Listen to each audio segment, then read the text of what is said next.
Oi, gente, sejam bem-vindos a mais um vídeo aqui no canal.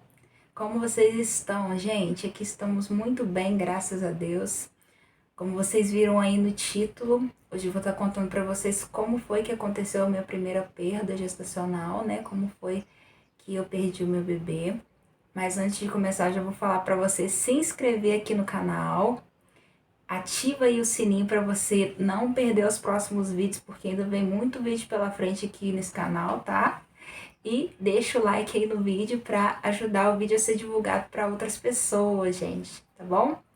Segue a gente lá no Instagram também, que eu vou deixar aqui embaixo. E é isso, gente. Então, bora lá pro vídeo. Então, gente, eu descobri que eu estava grávida no dia 12 de dezembro de 2020.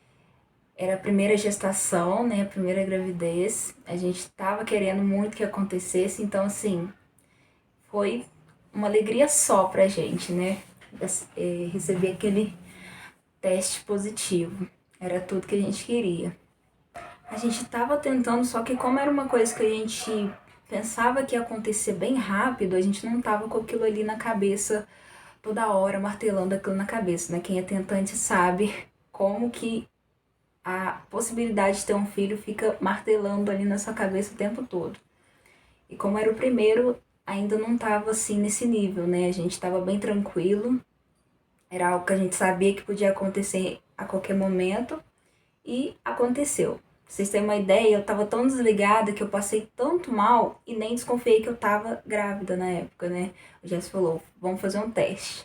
Na época eu trabalhava como caixa, né, no supermercado, e os clientes passavam com sacola de pão, com mortadela, e, gente, eu quase vomitava em cima das compras dos clientes, pra vocês terem noção de como eu tava. Passei muito mal e, inclusive, tive que sair do emprego, porque não tinha como, gente. Tava horrível.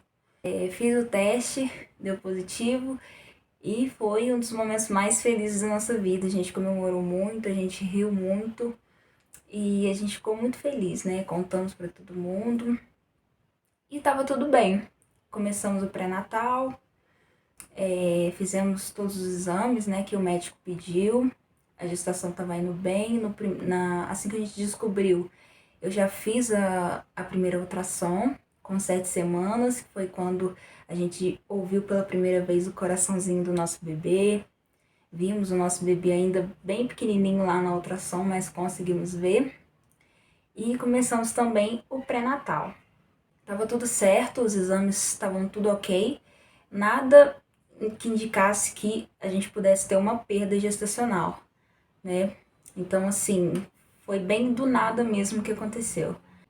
Tanto os meus exames quanto os exames do bebê estavam todos ok. A barriga foi crescendo normalmente, né? E aí, ali por volta das 22 semanas, já estava com 22 semanas e 6 dias, né? Prestes a mudar para 27 semanas. O Jefferson levantou para ir trabalhar e eu levantei junto com ele. Fiz café, tava tudo bem, tudo certo. Quando ele saiu, ele se despediu, eu voltei para a cama e voltei a dormir. E por volta das 8 horas da manhã, eu acordei sentindo uma dor, como se fosse uma cólica no pé da barriga. E ali eu já me liguei que era uma contração, né? E como eu tinha muita contração de treinamento, eu sabia que não era, que estava diferente, porque as contrações de treinamento, elas endurecem, né? Fica a barriga dura, né? Mas a gente não sente dor. E naquela contração, eu tava sentindo dor. E aí eu falei, não, isso não é normal. Mas pra mim ia passar, então eu falei, vou voltar a dormir e daqui a pouco passa. E fechei o olho, voltei a cochilar de novo e um tempinho depois eu acordei novamente com a mesma dor. Aí eu falei, não, isso não tá normal. E eu baixei um aplicativo e comecei a contar para ver se ia continuar vindo, se tava vindo de tempo em tempo, né? E tava vindo ali de 15 em 15 minutos, 20 em 20 minutos. E eu decidi falar com a minha mãe. Falei, mãe, tô sentindo dor. E ela só me confirmou que não era normal, né? Algo que eu já sabia. E aí eu falei, não, vou levantar e vou pra maternidade. E aí levantei, tentei ligar pro Jefferson, liguei pra empresa pra ver se conseguia falar com ele, ninguém me atendia. Eu falei, não, quando der a hora do almoço dele, ele vai falar comigo, porque a gente sempre conversava na hora do almoço, né? E aí chamei o Uber, fui pra maternidade. Chegando lá, expliquei, né, pra enfermeira o que estava acontecendo. Ela perguntou se eu estava tendo perda de líquido ou se eu estava tendo algum sangramento. E não, estava tudo normal, somente a dor mesmo que eu estava sentindo. E ela pediu para me esperar, eu tinha que aguardar o meu médico porque ele tinha 3 cesáreas ainda para fazer no dia. Quando eu cheguei lá, ele estava fazendo uma, depois ele ainda ia fazer mais 2 cesáreas para depois ele vir me atender. Pra vocês terem ideia. E aí, fiquei lá aguardando. E nesse tempo que eu fiquei aguardando, eu fui no banheiro e lá eu percebi que eu tava tendo já perda de líquido, né? E aí eu fui, falei com a enfermeira que eu percebi que eu já tava perdendo líquido. E ela me deu um paninho lá pra me colocar, mas não adiantou nada. Eu tive que ficar lá sentada, esperando o médico terminar as cesáreas pra poder me atender. E as contrações continuando, né? Minha mãe tava lá junto comigo. Quando deu 11h15 mais ou menos, o Jefferson viu, né, que eu tinha feito umas ligações lá, me ligou perguntando o que tinha acontecido. E aí eu expliquei pra ele, né, falei que eu tava na maternidade, ele falou, tá, tô indo pra aí. E, gente, em 15 minutinhos ele chegou lá. Não podia ficar 2 acompanhantes, então minha mãe teve que descer pra ele poder subir. E pra mim, gente, até ali, eu ia tomar um remedinho, o médico ia passar um tempo de repouso pra mim, eu ia voltar pra casa e ia ficar tudo bem. Nunca passou pela minha cabeça que naquele dia eu ia perder meu filho. Pra mim, eu ia, sei lá, tomar um medicamento, ele ia passar alguma coisa pra mim e eu ia voltar pra casa com o meu bebê na minha barriga. Só que aí, quando o Jefferson chegou lá e ele me viu de longe no corredor, ele já veio chorando. E aí eu comecei a me perguntar, gente, por que ele tá chorando, né? E aí ele veio, chegou perto de mim, me abraçou. Falei, amor, por que você tá chorando? Aí ele falou assim, eu não quero perder vocês. Gente, nisso caiu minha ficha. Caiu minha ficha de que eu podia sair dali sem meu filho, sabe? Caiu minha ficha de que eu realmente podia perder meu bebê naquele dia. E aí eu já comecei a ficar mais preocupada, né? Passou um tempinho, o médico veio pra me atender. E aí ele me levou lá pra sala de parto e me fez o toque. Lá ele viu que eu tava com 2 centímetros já de dilatação.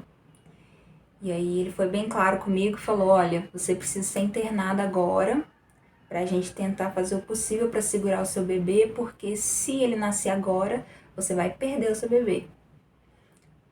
E aí começou a bater o desespero, né? Eu voltei pra recepção, contei pro Jefferson o que o médico tinha falado, o médico foi lá também, conversou com ele, e aí ele já me internou. Fiquei lá junto com outras mamães que tinham acabado de ganhar o seu filho, né? Era um quarto coletivo, né? Tinha outras mamães juntas. Agora você imagina, eu lá lutando para salvar o meu filho, ao lado de outras mamães ali amamentando, trocando fralda, né? Foi bem complicado. E não podia, o Jefferson não podia ficar lá junto comigo, né? Por ser um quarto coletivo, tinha outras mulheres, então minha mãe teve que voltar para ficar de acompanhante comigo lá. E aí, minha mãe voltou, eles já colocaram medicamento na minha veia e o objetivo era fazer com que as contrações parassem, né? Porque parando as contrações, talvez tinha como fazer alguma coisa ali se eu ficasse de repouso, né? Até o fim da gravidez para poder evitar que continuasse dilatando o colo. E ali por volta das 8 horas da noite, as contrações amenizaram, pararam. Eu fiquei até feliz porque para mim ele ia parar e ia dar tudo certo. O médico veio, perguntou se as contrações tinham diminuído. Eu falei com ele que sim, né? Graças a Deus tinha diminuído. Mas depois de umas 2 horas voltou de novo. E pior do que estava antes, né? Aí eu fiquei lá deitada, sentindo dor, fazendo xixi de 5 em 5 minutos. Apesar de que eu não podia levantar, porque eu tinha que ficar mais de repouso possível, só podia ficar deitada. Mas era toda hora tendo que ir no banheiro fazer xixi de 5 em 5 minutos. E foi a noite inteira assim, chorando de dor, levantando para ir no banheiro fazer xixi, torcendo para as contrações pararem, né? Mas, enfim, naquela altura do campeonato eu sabia que elas não iam mais parar, né? Se não tinha parado até ali, é porque não ia parar mais. E aí eu fiquei a noite inteira ali, passando mal, sentindo dor, não tinha o que fazer, ninguém podia fazer nada por mim, porque os medicamentos já estavam na minha veia e eles tinham que fazer efeito, né? Mas era um momento do bebê nascer ali, né? Então não tinha o que fazer. E aí pela manhã as contrações pioraram em 100%. Já estava vindo de 5 em 5 minutos, de 3 em 3 minutos. E aí a enfermeira me levou para a sala de pré-parto e avisou pro médico que não tinha jeito, que ele ia ter que ir para fazer o meu parto, porque o bebê já estava nascendo mesmo, não tinha mais o que fazer. Veio uma outra enfermeira, fez o toque em mim. Assim que ela fez o toque, ela já sentiu a cabecinha do bebê e, além de sentir a cabecinha, ela terminou de estourar a bolsa, né? A bolsa terminou de escorrer lá. E eu fiquei lá sentindo muita dor, esperando o médico chegar para poder fazer o parto. Assim que ele chegou, elas me levaram para a sala de parto. Eu já estava sentindo vontade de fazer força, né, para poder expulsar. Porque quando chega nesse momento da expulsão, a gente sente, né, a vontade de expulsar o bebê. E foi bem rápido. Fui pra sala de parto, deitei na maca, fiz força e nasceu meu bebê. E ele nasceu com 445 gramas apenas, muito pequenininho. O médico colocou ele na minha barriga. A gente teve um momentinho ali com ele, o Jefferson estava comigo o tempo todo, ele assistiu o parto, ele ficou comigo na sala de pré-parto. A gente teve um momento ali com o bebê após ele nascer, né? Ele estava vivo, nasceu vivo, respirando, porém com as dificuldades, né? Já que ele era um bebê prematuro extremo, o pulmão dele não estava 100%, não tinha força suficiente para viver fora do útero. Foi isso que ocasionou a morte, né, do bebê. E aí cortaram o cordão, levaram ele para a incubadora, o que não adiantou, porque a maternidade aqui na cidade, infelizmente, não tem UTI neonatal. As incubadoras daqui eu acredito que sejam para bebês prematuros de 7 meses para cima, né? Que são bebês que já conseguem respirar sem ajuda de aparelho, né? Que conseguem respirar sozinhos. E aí levaram meu bebê para lá, mas não serviu muito. Mas a gente estava esperançoso. O Jefferson até saiu para comprar um pacote de fralda RN para poder deixar lá, porque ele ia precisar, né? O tempo que ele fosse ficar lá, ele ia precisar das fraldas. Eu já saí da sala de parto e fui tomar banho. Já estava ciente de que eu não ia poder amamentar o meu bebê, porque ele ia ficar na incubadora. Mas independente de eu estar amamentando ele no peito, ou na mamadeira, ou num copinho que fosse, eu queria que meu bebê estivesse vivo, né? Queria que ele estivesse lá, que eu tivesse de qualquer maneira amamentando ele, né? De alguma forma. Mas essa não foi a vontade de Deus, né? Deus sabe de todas as coisas. Quando eu terminei meu banho, eu falei, mãe, vou lá no berçário ver se eles deixam eu ver ele, né? E aí eu fui lá, cheguei pra enfermeira e falei, eu posso ver o bebê? Só que, assim, parecia que ela tinha esquecido que tinha um bebê prematuro lá, sabe? Ela levantou correndo e foi lá ver como é que ele tava, como se ela tivesse realmente esquecido que ele tava lá. E aí ela foi lá checar, né, ver como que tava, e ela voltou e falou: olha, eu vou deixar você entrar pra ver ele, mas eu vou te avisar de uma vez que ele não resistiu. E aí o meu mundo já caiu ali. Eu entrei, vi ele na incubadora, coloquei a mão ali no pezinho dele. Hoje, eu confesso que eu sinto falta de ter ficado mais tempo com ele, sabe? Eu não tenho memória, assim, do rostinho dele, eu sei como que ele era, assim, a estatura dele, sabe? O tamanhozinho dele. Mas eu não tenho memória do rostinho dele, dos olhinhos dele, então hoje eu sinto falta. Eu queria ter podido ali pegar ele naquele momento, entendeu? Mas eu fiquei tão abalada que eu só consegui ali pôr a mão no pezinho dele e eu virei de costas e saí. Saí, chorei muito, saí chorando muito.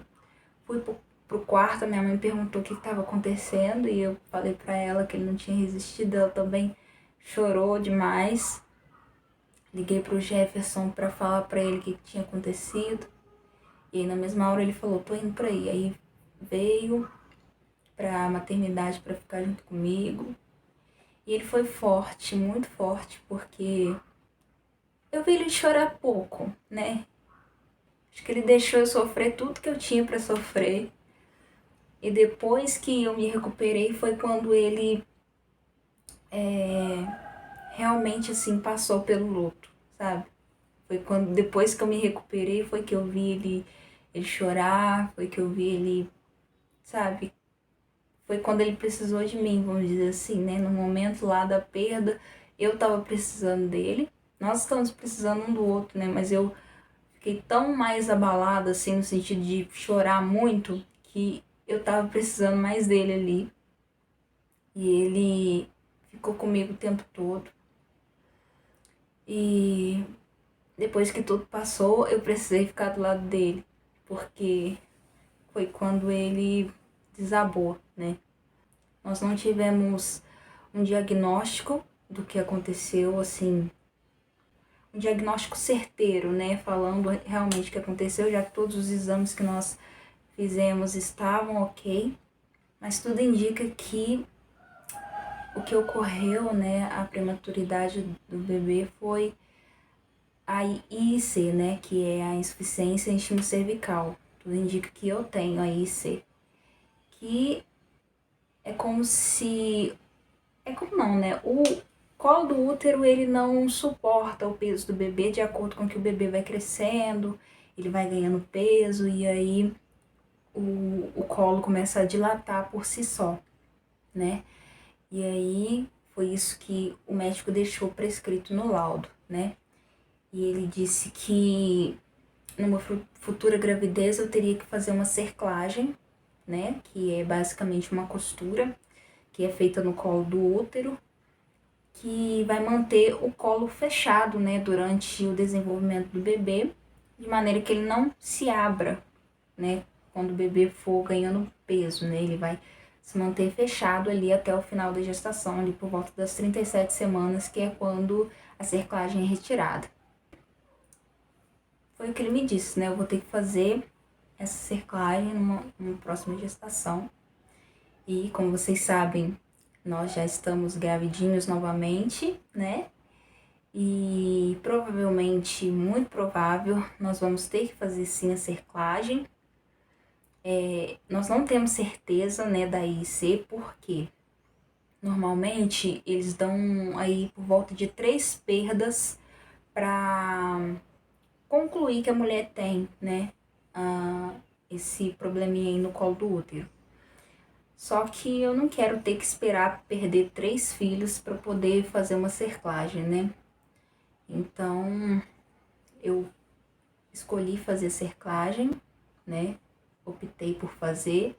A gente ainda vai conversar com o médico sobre, né, pra ver aí o que pode ser feito, como que vai ser. E vai acompanhando aí os vídeos que a gente vai estar mostrando tudo, falando tudo aqui pra vocês a respeito, tá? Eu já vou pedir aqui pra vocês se inscreverem novamente. Se inscreva no canal, ativa o sininho, deixa o like aí nesse vídeo, comente aqui embaixo e segue a gente lá no Instagram, gente, tá? Para vocês poderem aí estar acompanhando os próximos episódios. Eu vou estar falando aqui com vocês sempre que surgir uma novidade, tá bom? Espero que vocês tenham gostado do vídeo. E é isso, gente. Até o próximo vídeo aqui no canal. Um beijo.